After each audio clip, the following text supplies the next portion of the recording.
For the first time, we're hearing directly from Volkswagen about the number of jobs it will create when it opens its massive PowerCo battery plant in St. Thomas. So I think the answer at the moment is thousands of jobs. When announced in 2023, PowerCo was predicted to employ 3,000 people and create thousands of spin-off jobs. With initial site infrastructure nearing completion, the groundbreaking for Phase 1 is only weeks away. Canada's largest EV battery plant is accelerating hiring, and the timing couldn't be more defining. While tariff volatility in Washington disrupts the U.S. auto sector, Volkswagen's PowerCo project in St. Thomas is pushing ahead with confidence, expanding its workforce, locking in long-term plans, and signaling that Canada is becoming the stable anchor of North America's electric future. For all the political noise south of the border, the industrial momentum is now shifting north. Volkswagen confirmed this week that recruitment at its PowerCo battery plant has entered a new phase. More than 200 employees are already on payroll, with a much larger hiring wave beginning next year as the company launches a dedicated jobs portal and completes a purpose-built training center. Initial site infrastructure is nearly finished, steel construction is coming next, and the company says production is on track for 2027, sooner rather than later if progress continues at the current pace. What caught industry watchers off guard was Volkswagen's unusually candid acknowledgement that U.S. tariff uncertainty is influencing how quickly the plant will scale. Executives noted that the constant shifts in Washington's trade policy create planning risks, which is why PowerCo is watching the situation closely. Despite those headwinds, the company's message for Canada was crystal clear. St. Thomas remains a primary North American investment priority, and the build-out is moving ahead at full speed. This is more than a construction update. It's a defining snapshot of where confidence and capital are flowing at a moment when the global EV industry is recalibrating. Since returning to office, President Donald Trump has revived a tariff-first economic agenda that hits everything from metals to finished vehicles. The result has been an unpredictable trade environment that auto suppliers, manufacturers, and even U.S. governors now openly describe as destabilizing. Investment decisions have become harder to model. Supply chain contracts have become more expensive to secure. Large EV projects have been paused or scaled back because companies cannot reliably forecast what the policy landscape will look like 6 months from now, let alone 6 years. Reuters reporting throughout 2025 shows U.S. automakers pleading with the White House to restore stable trade preferences with Canada and Mexico, warning that the constant tariff shocks are damaging competitiveness and driving up costs. This is the environment Volkswagen is referring to when it says it is monitoring the trade topic very closely. It is a diplomatic way of saying that the United States, long viewed as the automatic destination for high-tech auto investment, no longer offers the predictability global manufacturers require. In sectors like EV batteries, where billions of dollars depend on long-term certainty, volatility is a structural disadvantage. And that structural disadvantage is now Canada's opening. The contrast between the two countries could not be sharper. Canada is emerging as a stable, rules-based manufacturing environment precisely when investors need stability most. Prime Minister Mark Carney's industrial strategy revolves around predictability. Long-term clean tech incentives, consistent permitting frameworks, partnerships with Europe and Asia, and accelerated critical minerals development. These aren't political slogans, they are conditions that global manufacturers evaluate ruthlessly. Volkswagen's decision to double down on St. Thomas, even while EV markets globally are cooling, shows that Canada is passing that evaluation. Executives openly praised the strength of Ontario's skilled workforce, noting they were surprised by the level of qualification they found. The company built a training facility before building the plant itself, a sign that it sees this site as a multi-decade operation, not a short-term experiment. Meanwhile, European automakers, facing their own pressures from China and navigating the U.S. tariff climate, increasingly view Canada as the safer North American foothold. A place where policy changes are debated, not weaponized. A place where industrial partnerships have a meaningful timeline beyond one administration. This is how Canada, without bombast or theatrics, becomes the quiet winner of a continental power shift. The hiring numbers themselves are only the first chapter. When Volkswagen committed to this project in 2023, analysts estimated roughly 3,000 direct jobs and several thousand indirect jobs through suppliers, construction, raw materials, and logistics. What we are seeing now is the beginning of that wave. It arrives at a moment when Canada is actively rebuilding its manufacturing sector, diversifying its trade exposure, and making strategic bets on technologies that will define the next 50 years. The symbolism is hard to miss. In the United States, uncertainty has led to EV project cancellations, subsidy disputes, and stalled timelines. In Michigan, the historical heart of North American auto manufacturing, suppliers warn that tariff disruptions pose existential threats.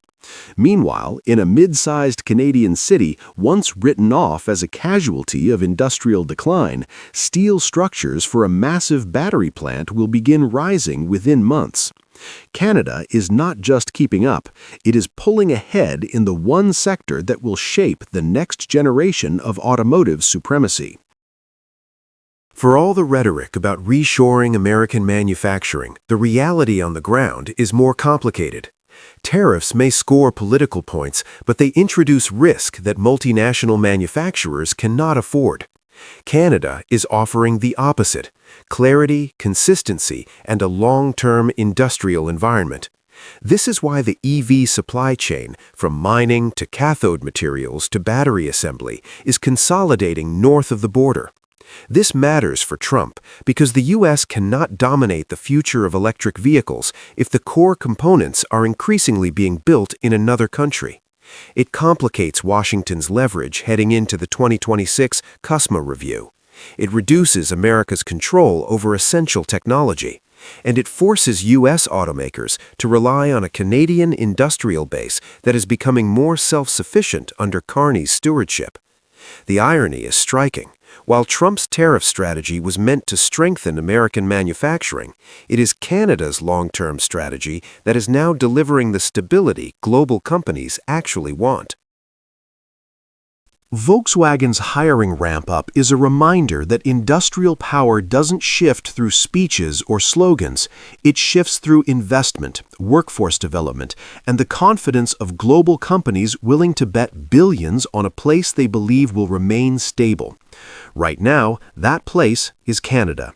If this momentum continues, St. Thomas won't just be a battery plant. It will be the landmark moment when the balance of North America's EV future began tilting decisively north, not because Canada shouted louder, but because Canada built smarter.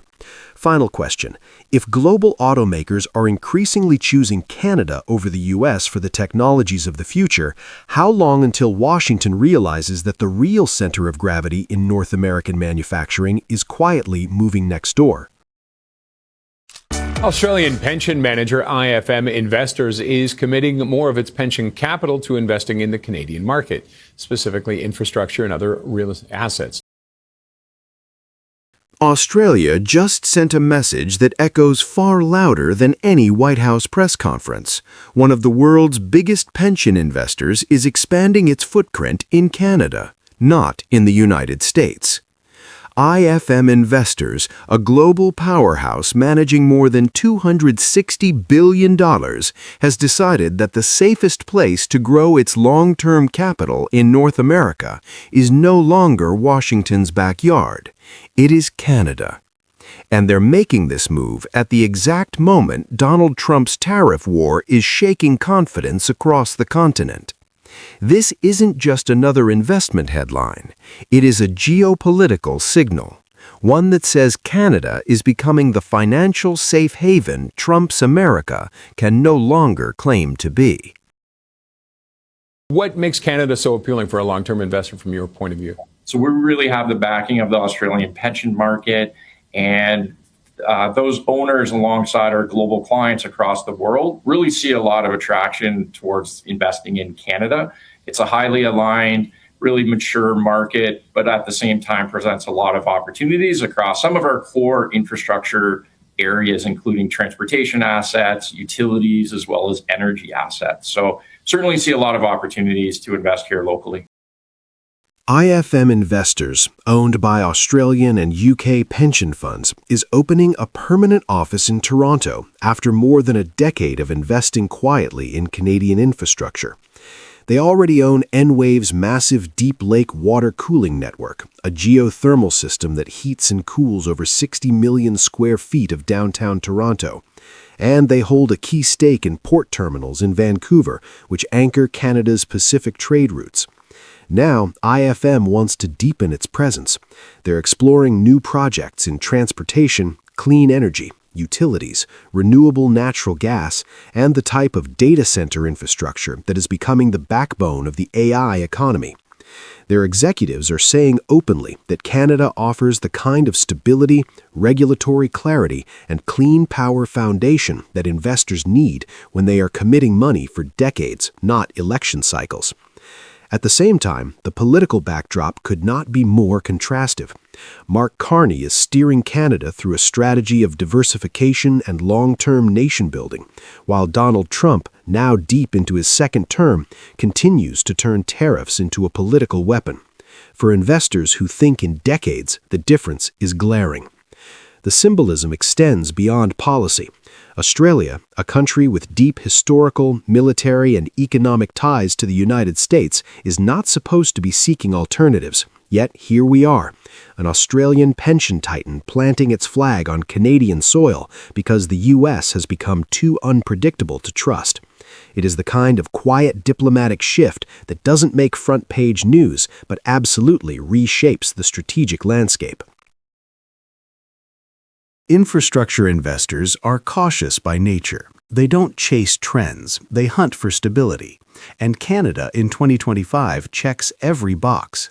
The economy has regained momentum, inflation has cooled, and the federal government is investing heavily in clean power corridors, grid expansion, and industrial transformation.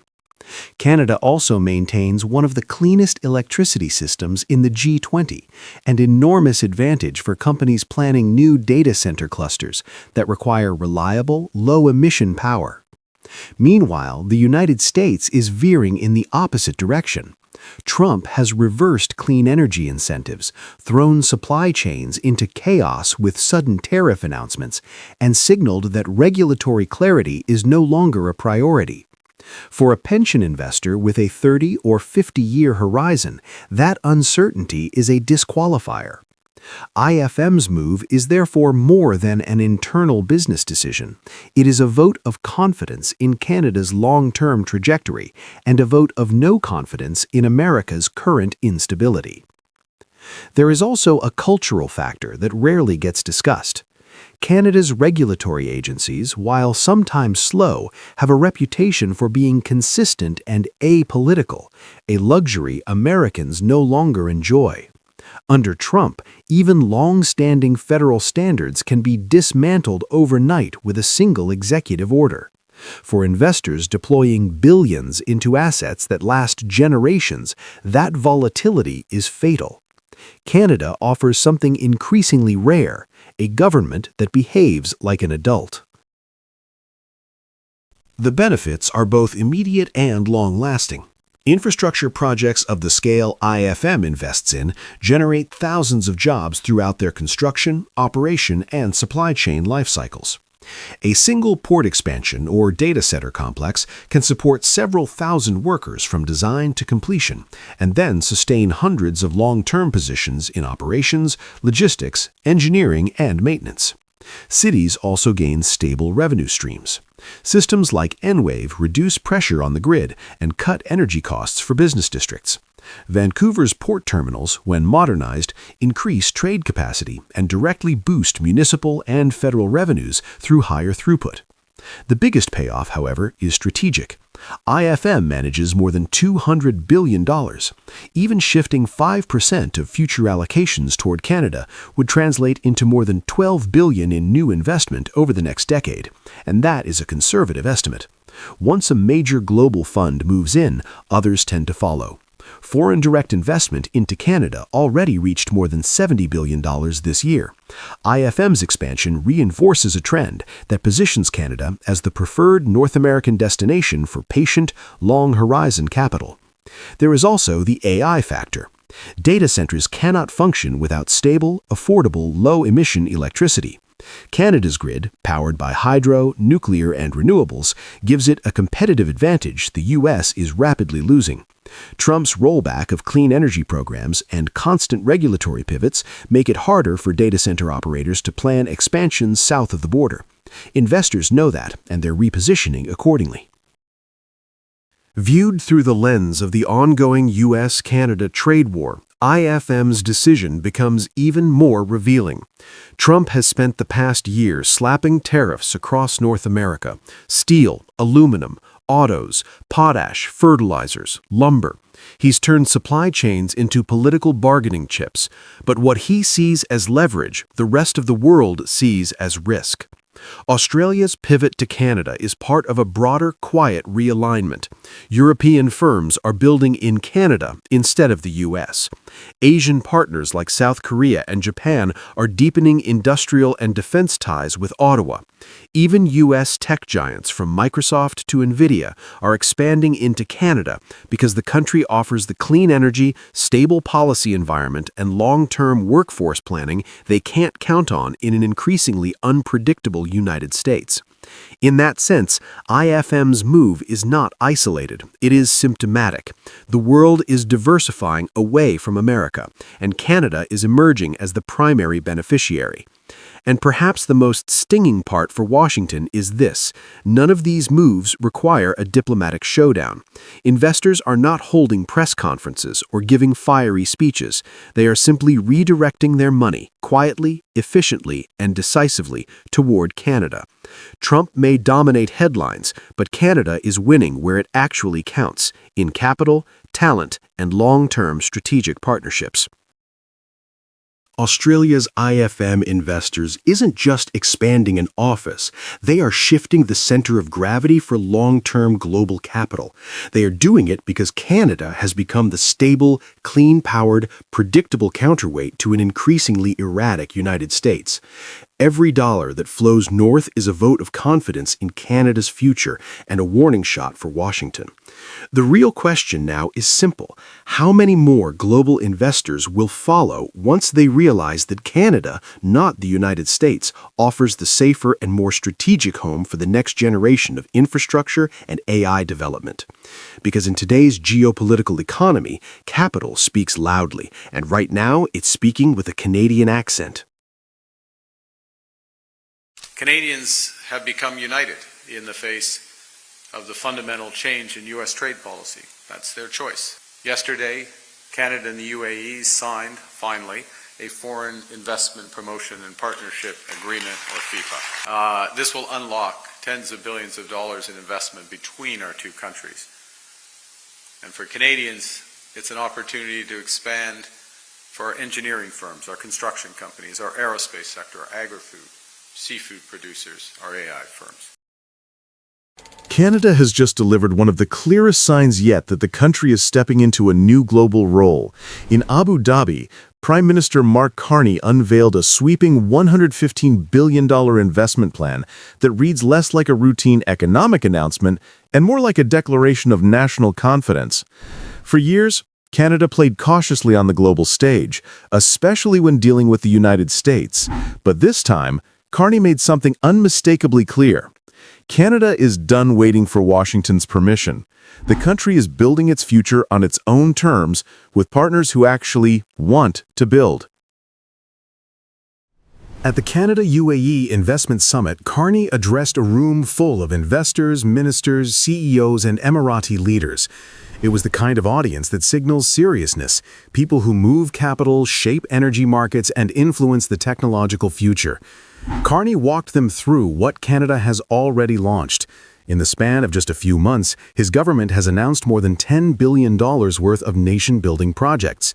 These include a new deep-water port project in Montreal, expanded energy corridors linking provinces, critical mineral highways running from mines to global markets, and major clean electricity expansions meant to double Canada's already 80% clean grid. But the investment tally was only the surface. What mattered even more was the partnership that Carney came to cement. Canada and the UAE signed a long-awaited Foreign Investment Protection Agreement, unlocking tens of billions in future deals. Carney and the UAE leadership also agreed to begin negotiating a comprehensive economic partnership agreement, a modern trade deal designed to strip away tariffs, open new markets, and anchor long-term supply chains between the two economies. Carney underscored how deeply aligned the two countries already are. Both are energy superpowers. Both sit at the intersection of global trade routes. Both want to lead the AI, digital infrastructure, and clean technology revolutions that will define this century. And both are willing to invest real capital to make it happen. Carney spoke with striking bluntness when he said that Canadians have become united in the face of fundamental changes in U.S. trade policy. It wasn't rhetoric, it was the practical reality facing the country. Under President Donald Trump's second term, the U.S. has returned to a hardline protectionist approach, sweeping tariffs, aggressive reshoring demands, and policy shifts that disrupt established supply chains. Reuters reporting through 2025 confirms that Canadian exporters have been diversifying because of instability, and the Bank of Canada has even lowered growth forecasts due to U.S. trade uncertainty.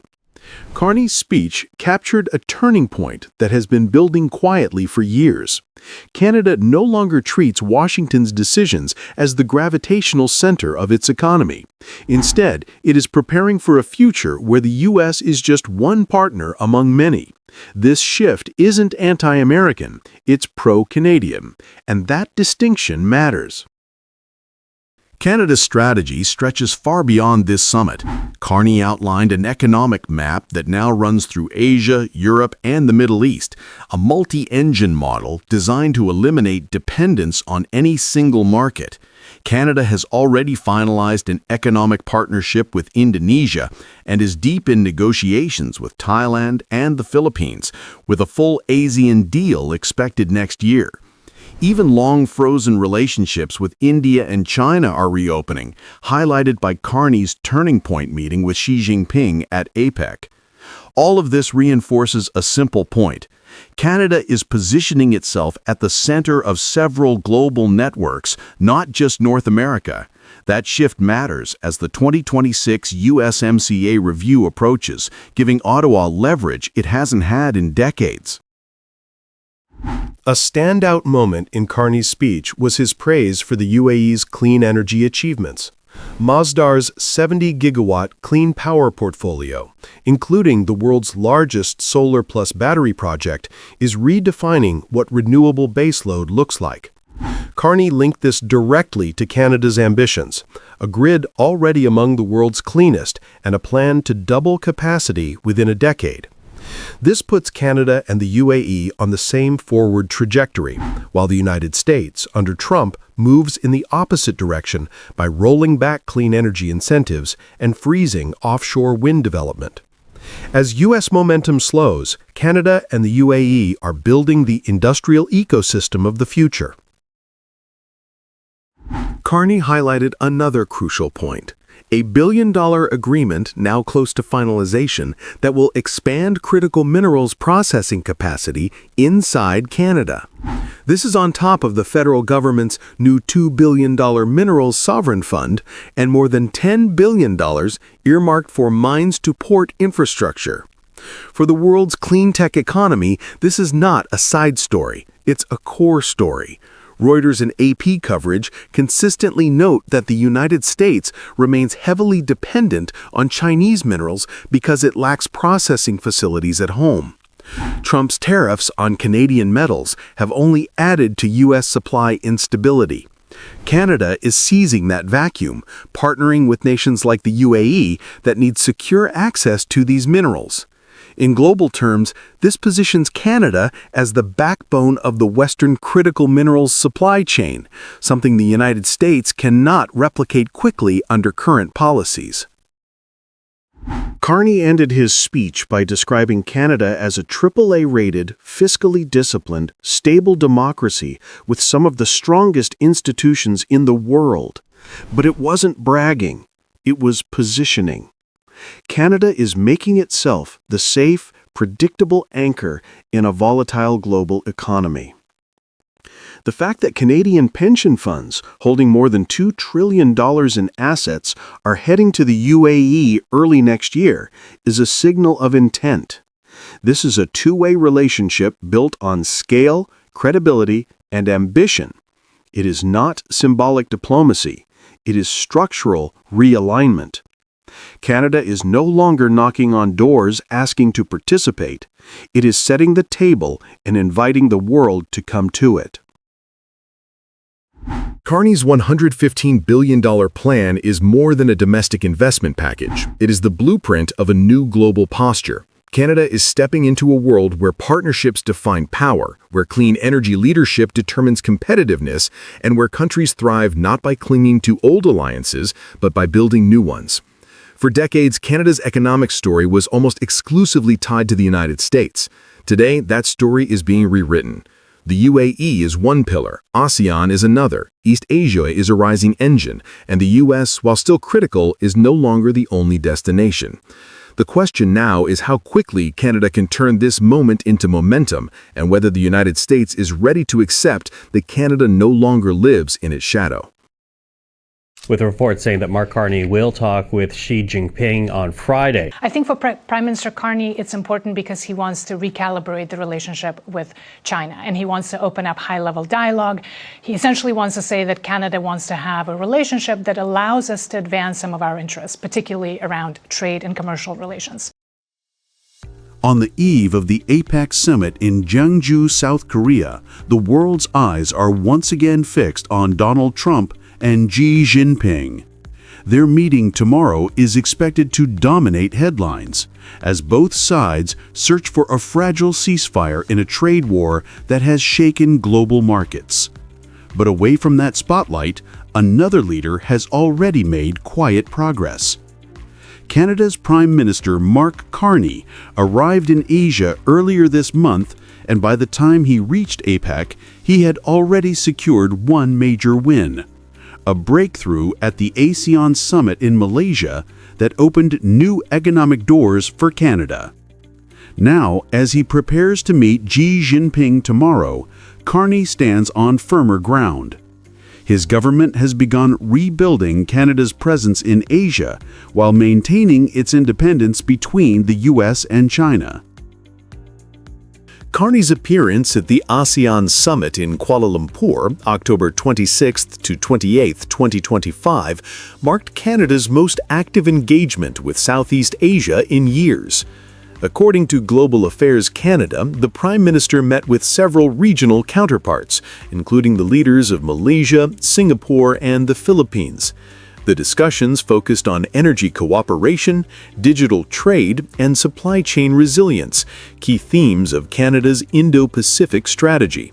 Malaysia's Trade Ministry confirmed that both sides agreed to expand cooperation in liquefied natural gas, LNG, and clean energy technology, part of a wider effort to help ASEAN transition away from coal. Ottawa also opened exploratory talks with the Philippines on a potential bilateral trade framework, following Manila's recent push to attract Western investment. ASEAN represents a market of more than 600 million people, with a combined GDP above $3.6 trillion and an average growth rate of around 5%, World Bank 2025. For Carney, the region offers not just export opportunities, but strategic breathing room, a chance to diversify away from dependence on the United States without falling into Beijing's sphere. Observers noted that Carney's message was clear. The country is ready to be a constructive economic partner in Asia, bringing energy, technology, and finance without forcing nations to pick sides. For many Southeast Asian leaders, that approach was a welcome contrast to the zero-sum politics of Washington and Beijing. By the time Carney left Kuala Lumpur for South Korea, Canada had positioned itself as a reliable new player in the region's economic future, and that momentum would soon carry into APEC. Carney's next challenge comes tomorrow at APEC, where he is scheduled to meet Xi Jinping on October 31, their first formal conversation since Canada and China fell into a tariff battle in late 2024. That dispute began when Ottawa imposed a 100% tariff on Chinese electric vehicles, mirroring the Trump administration's policy to shield its auto industry. Beijing retaliated swiftly with its own 100% duties on Canadian canola oil and further taxes on peas and pork. Agriculture Canada's August 2025 report estimated a combined impact of $2.35 billion USD in canola losses, $637 million USD in peas, and $468 million USD in pork. Numbers that echoed the 2019-2020 crisis that paralyzed prairie farm exports. Beijing enters this meeting confident, believing it holds the upper hand as U.S. tariffs continue to strain Western markets. But Carney arrives better prepared than any Canadian leader in recent years. His success at ASEAN gives him a fresh narrative. Canada is not isolated nor desperate. It has options. Canadian officials say Ottawa will press Beijing to lift agricultural tariffs and reopen access for canola exports. In exchange, Canada may consider reviewing EV import restrictions once fair competition and environmental standards are in place. The meeting also carries a powerful political subtext. For years, Canadian leaders have struggled to balance economic pragmatism with growing concerns over human rights and national security in dealings with China. Carney's team is walking that fine line again, re-engaging Beijing economically without backing away from Canada's values. Officials say the talks will focus strictly on trade and agriculture, leaving sensitive security issues for later channels. This approach reflects Carney's broader philosophy of principled pragmatism: engage when it serves the national interest, but set clear boundaries when it touches sovereignty. Domestically, his stance has drawn mixed reactions. Prairie farm groups welcome any progress with China, while opposition lawmakers warn against becoming too dependent on a partner known for economic coercion. Economists note that Canada's exports to China still total about 29.9 billion Canadian dollars a year, Statistics Canada 2024. So even a partial reopening could deliver tangible benefits to rural communities. In that sense, the stakes are both political and personal, a test of whether Carney can turn diplomatic restraint into economic relief. No immediate breakthrough is expected, but officials close to the talks say both sides see value in starting a structured dialogue after years of mistrust. If that happens, tomorrow's meeting could mark the first step toward normalization. Carney's approach embodies a broader philosophy: autonomy through engagement. Rather than choosing between the United States and China, Ottawa is building a web of relationships that anchors Canada in multiple regions at once. In East Asia, Canada has deepened critical minerals ties with Japan and South Korea. In Europe, the August 2025 EU agreement opened clean energy investment worth about $600 billion USD, European Commission data. And in Southeast Asia, the Kuala Lumpur agreements have positioned Canada as a new partner for energy and infrastructure projects across the region. Each step reduces Canada's exposure to tariff wars and political pressure. It also shows a different kind of leadership: quiet, pragmatic, and anchored in long-term stability instead of short-term headlines. At a time when the United States demands alignment and China seeks influence, Carney's Canada is demonstrating that middle powers can exercise real agency by choosing partnership over submission. As the sun sets over Gyeongju tonight, the spotlight still belongs to Trump and Xi. Their meeting tomorrow will fill the front pages and rattle the markets. But Mark Carney's story is unfolding in a different tone, one of steady diplomacy and strategic patience. He arrives at APEC with new momentum from ASEAN and a measured plan for Beijing. Whatever comes of tomorrow's talks, Canada has already regained its voice in Asia. In an era defined by noise and division, Carney's quiet strategy reminds the world that power isn't always about volume. It's about consistency, credibility, and the ability to build bridges when others burn them. While others fight for dominance, Canada quietly fights for relevance, and may have just secured both.